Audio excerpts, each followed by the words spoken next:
Hey guys, James with Torches and Tactical, and I had a request, or a question rather, on how I swapped out the rear tactical tail switch from an FC12 over to my Workhorse TD02.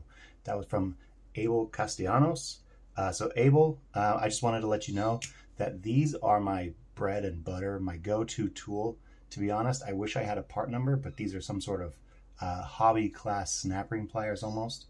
Now if I bring them up here, you can see that the ends have kind of a round shape to them. They're kind of like very, very thin needle nose pliers mixed with snap ring pliers. I don't know what you'd exactly call them. And if I can find them, I will put a picture right here. If I didn't show a picture, it just means I couldn't find them. But I just wanted to show you real fast what I did. So if you take off the tail cap on your TD02, I'll bring this up here so you can see. Now there are two holes on that retaining ring.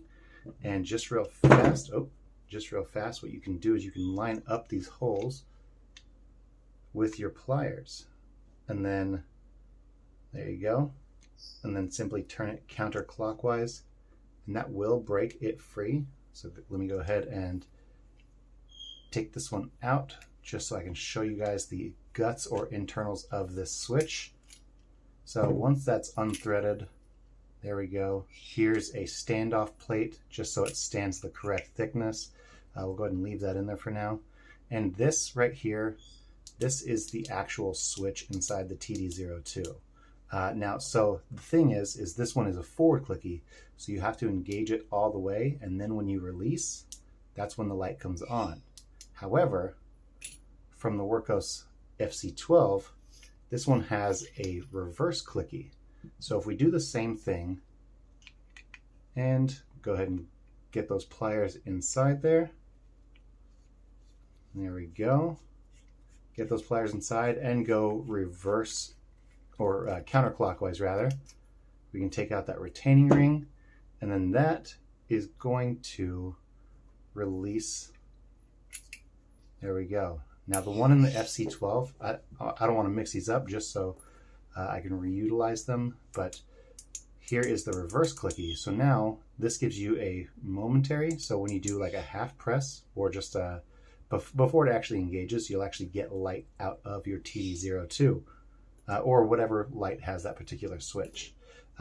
But when you do have that out, all you got to do is swap over the switch that has the reverse clicky to it, throw it inside your TD02 tail switch, and then this retaining ring will go back on, and obviously this one's not going to go reverse or counterclockwise, but we're going to go clockwise with it. So making sure everything's seated where it needs to be. We'll go ahead and thread this in.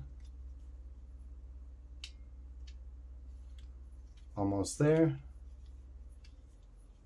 It's a little unusual holding this out. Oh, hold on, I was not threading that in at all. So if we, there we go.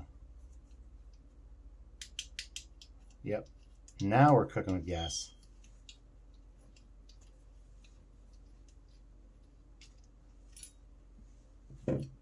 Oh, you know what? Looks like I used the wrong retaining ring. So let's go ahead and swap this one in. Now we should be able to get that good bite on that thread pitch. Okay, I can already feel this one going. So there we go. Once it's tight, I tend to give it just a little more of a turn. And now we can throw this back on our Workhorse TD02. And now before we engage the switch, I do have a momentary. So we have momentary on our Workhorse TD02. So you can have a momentary, whatever mode you're looking for. So here's low, medium, high, and if you do a double momentary, you can get that strobe as well. So it works really, really well. And then just click it all the way, and whatever mode you were in will engage and stay locked into place. So Abel Castellanos, I hope that helped. I had to pull parts off of 2 different flashlights in order to get this to work. But the TD02, I've had a few of them now, and none of the rings have been None of the bezels have been glued, none of the tail caps have been glued, so very moddable light with some of the Legoed pieces that you can get from other Workos flashlights. So guys, thank you so much for being here with me. I know this was a short video, but if you were looking to swap out that tail cap, hopefully this was able to give you some guidance. So if I could get you to like this video, share it with your friends, and subscribe to the channel, that would be fantastic. And when you subscribe, click on that bell notification, because that'll let you guys know when we have other mod videos coming out. So thank you guys so much, and we'll see you in the next one.